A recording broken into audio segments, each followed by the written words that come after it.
Good to see you guys on THV 11 Plus this morning. Now, this morning, the United States seems to be making a hard right turn after re-electing Donald Trump as president. Early this morning, the Associated Press officially declaring Trump the winner of the presidential race. The AP calling the key battleground states of North Carolina, Georgia, Pennsylvania last night. And then this morning, he took Wisconsin. That pushed him over the threshold of the 270 electoral college votes needed. Now, prior to that, when the results looked all but decided, the former president took to the stage with some of his family and friends celebrating the win before a big crowd of supporters. We're going to help our country heal. We're going to help our country heal. We have a country that needs help, and it needs help very badly. We're going to fix our borders. We're going to fix everything about our country. And we made history for a reason tonight, and the reason is going to be just that. We overcame obstacles that nobody thought possible, and it is now clear that we've achieved the most incredible political thing. Look what happened. Is this crazy? Now, this morning, we are expecting to hear from Vice President Kamala Harris. She has not addressed the public since the AP declared Trump the winner. Issue 2 here at home is decided. Voters approving the polarizing casino amendment. And new overnight opponents of Issue 2 are reacting to a tough and expensive defeat. Journey Taylor joins us with the final count and one interesting result, and that's how people in Pope County actually voted on this issue. Journey? Yeah, good morning, Karen and Hayden. The numbers are in, and according to the Associated Press, around 56% voted for the measure, while 44% voted against it statewide. And that is the talker this morning. The issue was actually voted against in Pope County, where building was already underway for that final casino. Now, as a refresher, an against vote meant voters were not in favor of changing the state constitution. The Pope County casino gaming license would remain, in voting by citizens of the county where said future casinos would not be required.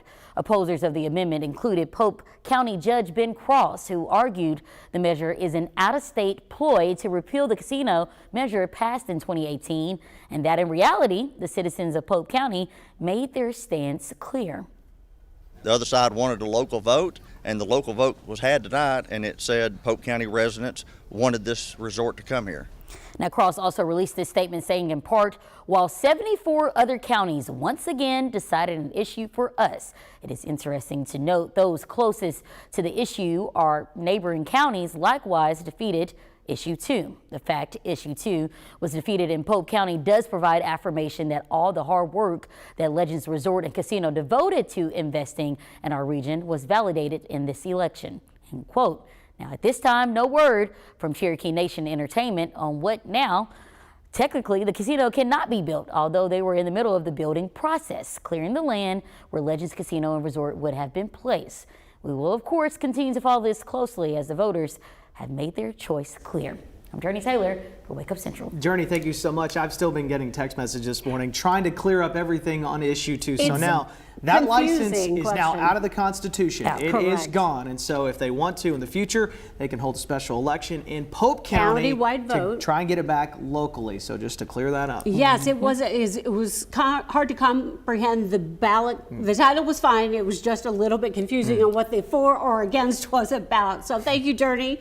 And one much less contested issue on the ballot, at least, was issue number 1. Take a look. You can see here are the results of that's the casino vote. But issue 1 was a very easy one, passing by, I believe, above 90%. It was very popular in the state. In fact, it was one of the bipartisan issues that actually did well amongst Democrats and Republicans. They overwhelmingly passed issue 1. I think it was about a 90% majority that took advantage of that. So issue 1 passing clearly. Issue 2 also passing. And again, issue 3 ended up not counting because it did not have enough signatures determined by the Secretary of State. On the ballot anyway, because they were printed. Now, in the most watched race in Little Rock, voters in the capital city rejecting a sales tax increase that would have funded general operations and city improvements. Here are the results for the Rock proposal, split between 2 taxes. First, results of the 3/8 of a cent tax that would have been permanent to fund general operations. Question 2 was a 5/8 of a cent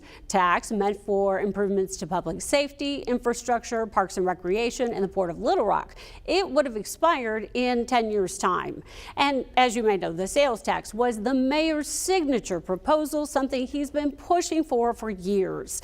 Overnight, Mayor Frank Scott Jr. voicing his frustration on the defeat of his long sought after sales tax proposal, adding, quote, "We respect the decision of Little Rock voters. We will continue to improve quality of life and place initiatives to keep moving forward to take Little Rock to higher heights," end quote. Now, it does appear that 2 Little Rock City directors running for re-election have held on to their seats.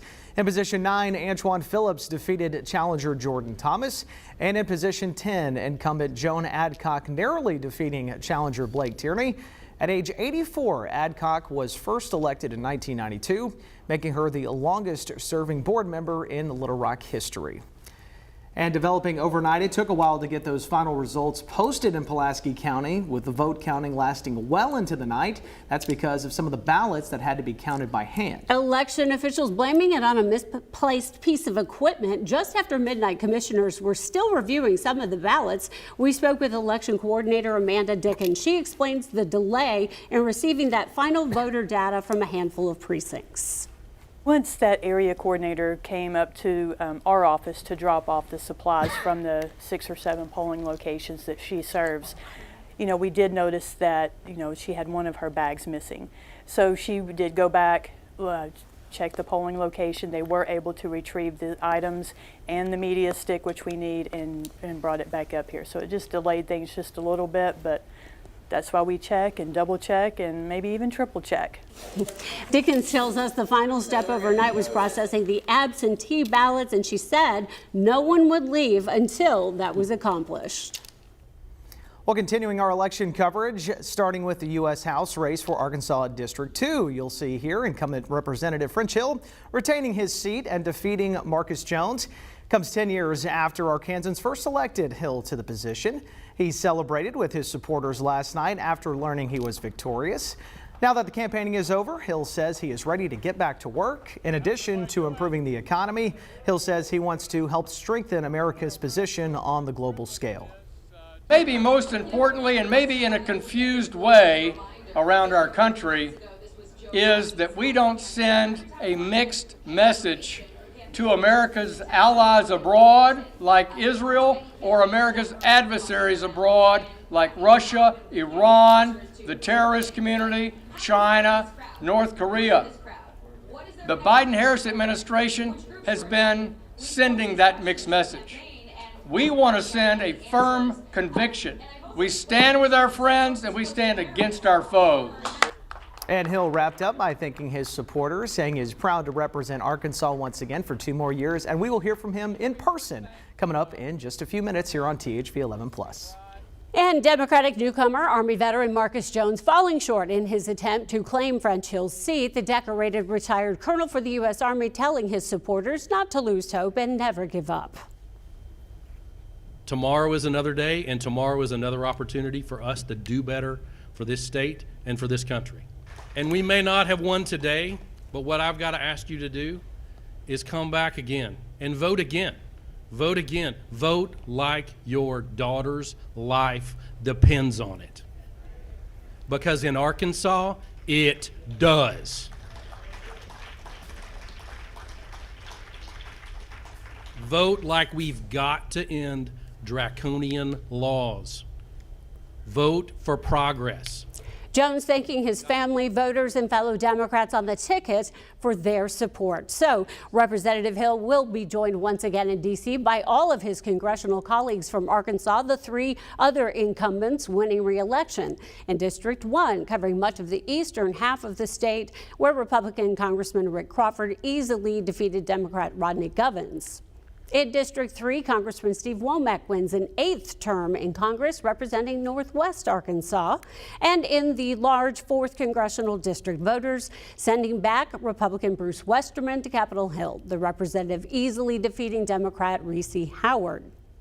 New this morning, we are learning the next Chief Justice of the Arkansas Supreme Court. We can confirm Justice Karen Baker is officially declared the winner over Justice Rhonda Wood. It's a historic moment for the state. Baker becomes the first woman elected Chief Justice in Arkansas history. The Chief Justice carries some major responsibilities, making critical decisions on which cases the court will hear, and its rulings impact almost all levels of the Arkansas judicial system. The Chief Justice also oversees a $50 million budget and manages more than 400 employees at the administrative offices of the state Supreme Court. And with Baker moving to the Chief Justice seat, it means Governor Sarah Huckabee Sanders will appoint someone to fill her newly vacant Supreme Court seat. Rhonda Wood, who lost the race, does remain in her current role as a U.S. Supreme Court, an Arkansas Supreme Court Justice. And now we want to talk about some mayoral races. We begin in Pine Bluff. Take a look at the results here. State Representative Vivian Flowers emerging the winner, defeating John Fenley. This follows Flowers' victory over incumbent Shirley Washington in that primary runoff back in April. Flowers is set to take over as mayor, having served 5 terms in the state House of Representatives for District 65, which includes Pine Bluff and Jefferson County. She says she's preparing to move into the new role of mayor, focusing on investing into the younger generations and addressing violence in the city. People are clear that we have struggled in terms of the decline in our population and businesses. And you can't expect growth when your youth leave. And so we want to focus on that while we focus on economic development and certainly focus on public safety. Flowers says she's hoping the next presidential administration is willing to continue to invest in the community. She points to the Biden-Harris administration's investment into flood protection. It is 7:12 here on THV 11 Plus, and some more interesting race notes this morning. Wynn's mayor will keep her job. Unofficial results show Wynn residents rejected a move to recall Mayor Jennifer Hobbs. 57% voting against recall to 43% for. Now, back in August, we told you more than 1,200 people signed a petition to get the recall effort before voters.